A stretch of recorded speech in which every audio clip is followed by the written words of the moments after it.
zašto je Jelena Marjanović monstruozno ubijena na nasipu u beogradskom naselju Crvenka.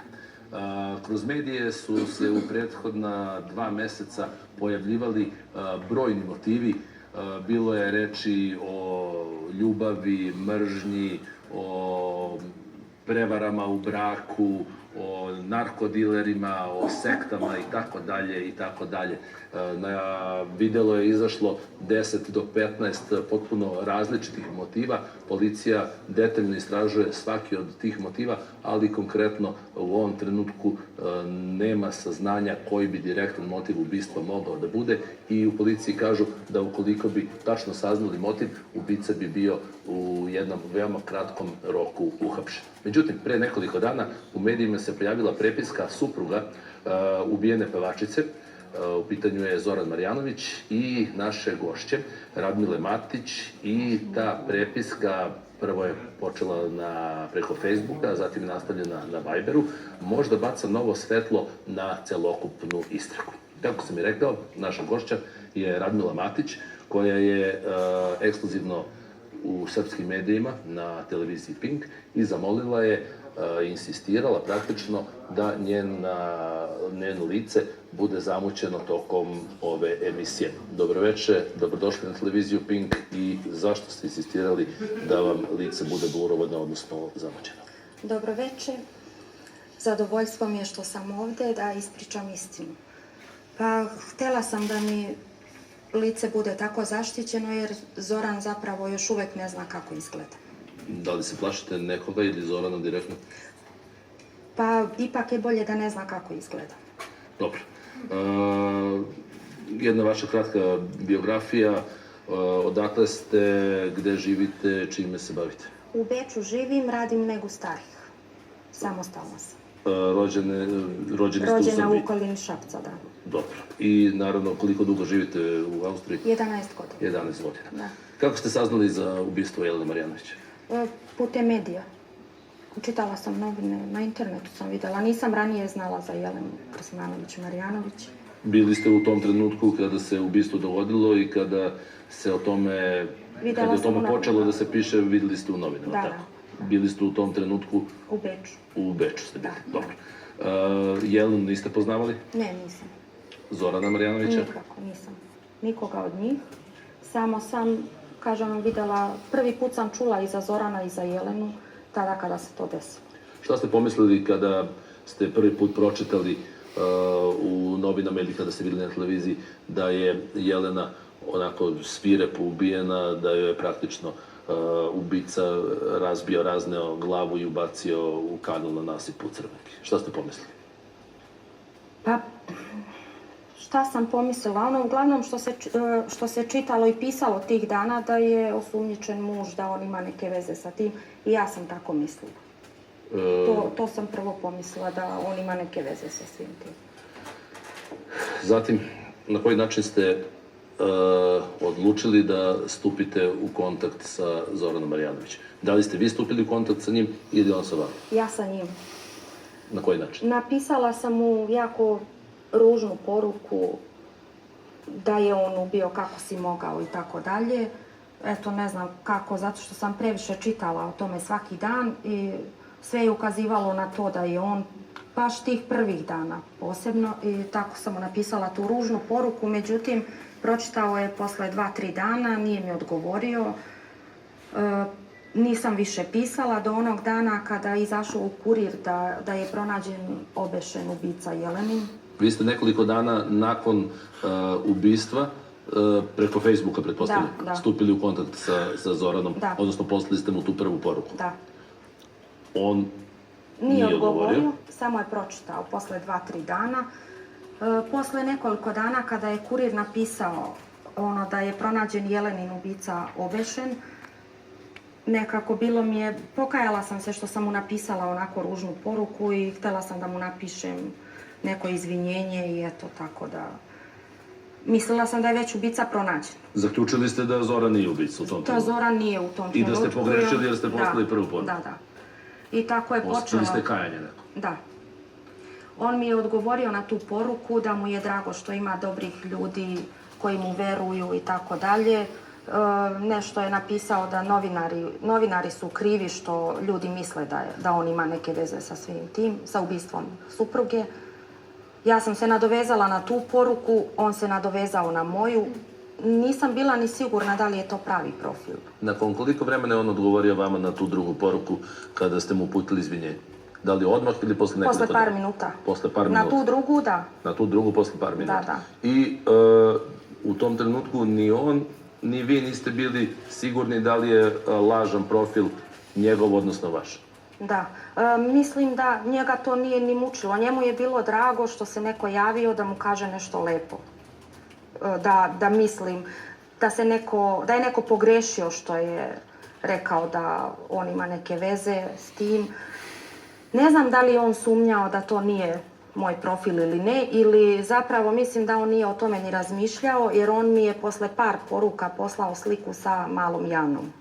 Tako sam ja bila sigurna da je to njegov profil. To je sve komunikacija putem Facebooka? Da. To je otprilike koliko dana nakon ubistva? Ubistvo je bilo, znači, 2. aprila, danas je 2 meseca. Koliko je to bilo nakon ubistva? 4. maja smo počeli. Znači, mesec dana nakon ubistva ste vi započeli tu komunikaciju putem Facebooka? 4. maja putem Facebooka. Dobro. A 7. maja preko Vibera smo nastavili. Od 7. maja više ne komunicirate preko Facebooka, prelazite na Viber. Na koji način ste razmenili telefon? Ja sam ga pitala da li ima broj Vibera i on mi je poslao odmah i ja njemu. Ispostavilo se da li... Onda sam ušla u informacije na Facebook i videla da i tamo stoji isti taj broj. Da li na Viberu u tom trenutku postoji njegova fotografija na njegovom broju telefona i... Postoji violinski ključ. Violinski ključ koji ukazuje, naravno. Na vaša fotografija na Viberu? Da. Vaša slika? Da, stoji. Dobro.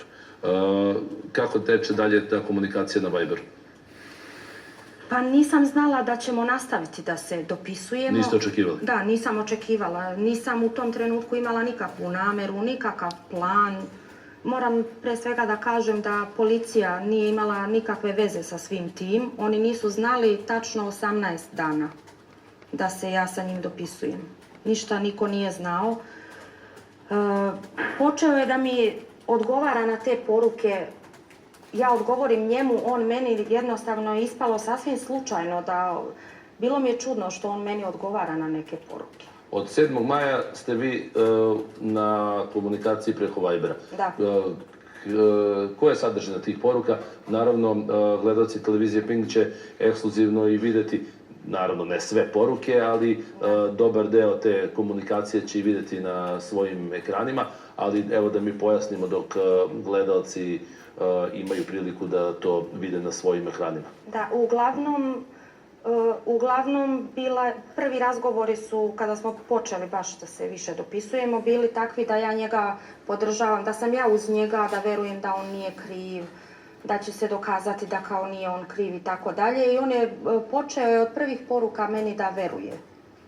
Ali opet sam mislila to je kraj priče, to je to, da će prestati da piše ili da me blokira ili nešto. Mada nisam ja bila dosadna da mu stalno pišem. On mi na svaku odgovara, on je uvek na Viberu odgovori mi uvek samo od popodne, negde od 3 sata pa do jutra, do 4-5, on uvek može da piše. Znači vi ste komunicirali od 3 poslepodne do 3 ujutru? Da, do 3-4, nekad do 5. Svakog dana? Svakog dana. Svakog dana od 7. maja? Da. Da li je vama bilo čudno što je čovek stupio u taj vid komunikacije sa vama, iako mu je supruga ubijena mesec dana pre toga? Ipak nisu to jedne ili 2 ili 3 poruke, već su to poruke i poruke. Rekli ste koliko ima poruka ukupno? Negde oko 3-4 hiljade. Znači, izuzetno jedan veliki broj poruka. Da. Da li vam je to bilo čudno? Da, bilo mi je čudno. Da li ste ga pitali uopšte nešto na tu temu? Pa ne, nisam ga pitala, nego bilo mi je čudno kada je poslao njegovu i Janinu sliku. Nisam je tražila, ali poslao je i napisala sam da je Jana slatka i tako ljubim je. On je napisao ljubimo mi tebe i tu smo počeli više, pa onda sa Facebooka na Viber i počeo je da me pitka kako si Rado, šta radiš.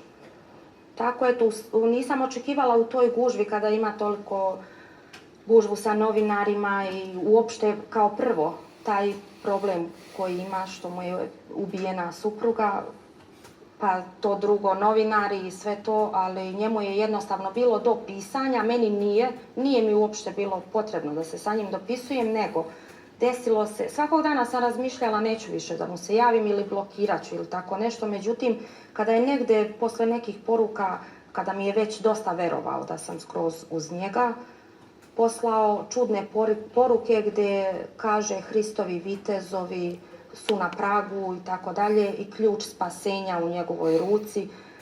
Onda sam nastavila da se dopisujem iz radoznalosti šta je ovo, šta mi govori, ja nisam nikad ranije čula za to.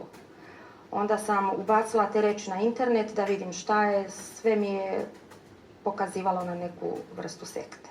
Da li ste pokušali da razjasnite u toj komunikaciji o čemu se radi, zašto poruke te vrste? Ne, nismo pričali o tome, nego ja sam samo proverila šta te reči govore i onda sam odlučila da ga navlačim da priča još više. Zašto? Da piše još više vezano za to. Interesovalo me o čemu priča, šta je on, zašto je tako čudan. Htjela sam samo da vidim zašto je tako čudan, šta mi piše. Da li je bilo poruka emotivne vrste? Jeste, da. Naprimjer, nećemo sada ulaziti u intimu, naravno. Kada se vidimo, jedva čekam da se vidimo, moram te upoznati, to je on meni pisao. I ja njemu, naravno, ali to je bila moja gluma. Ja nisam imala nameru ni da ga upoznam, ni da ga vidim. Ja sam samo pisala sve ono što njemu odgovara da čuje. Ne bi li on meni rekao nešto više. Naravno da mi ništa drugo ne bi rekao vezano za Jelenu. Nisam očekivala da će, ne znam šta da mi kaže, što bi moglo da reši taj slučaj, ali svakako sam htjela da piše što više, da analiziram njegove poruke. Da li je to isključivo vaša radoznalost ili ste želeli da se na neki način uključite u istragu i da saznate možda neki detalj koji nije u medijima ili koji bi bio sutra koristan policiji? Prvo radoznalost, a posle nekoliko dana ja sam verovala da policija prati taj razgovor.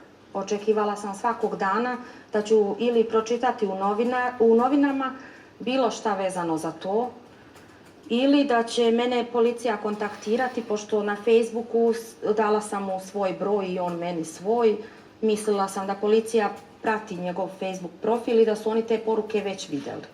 Međutim, ništa se ne dešava i ja tako pišem do 19 dana i tog dana odlučim da... Do 19. maja ili... 19 dana ukupno. Do 26. maja? Da. Dobro. Onda odlučim da nazovem tog jutra, pisali smo negde do 5 sati ujutro, odlučim da ga oko 10 sati da nazovem policiju 29. novembar. Vi ste sve vreme tog dopisivanja u Austriji? Da, u Austriji, da. Znači niste uopšte dolazili nisam, u Beograd i u Srbiju. Da li je on znao uopšte gde se vi nalazite? Da, znao je da sam u Austriji, da sam u Beču, on je video i na Facebooku i da, rekla sam mu da sam tamo. A da li je on pitao možda neki put da li smeta vama zbog vašeg posla, zbog eventualno vašeg privatnog života, da li vam smeta dopisivanje tog obima? Ne, zato što ja sam pokušala da glumim koliko sam mogla, a mislim da jesam vrlo dobro, da jedva čekam da mi se javi bez obzira što je kasno. I tako to ide iz dana u dan do 26. maja? Da. 26. maja obraćate se? Policiji. Nazovem policiju iz Beča i kažem da imam prepisku sa Zoranom Marjanovićem. Prvo sam ih pitala da li oni to znaju, pošto mislila sam da prate njegov broj. Međutim, nisu znali, nije broj praćen i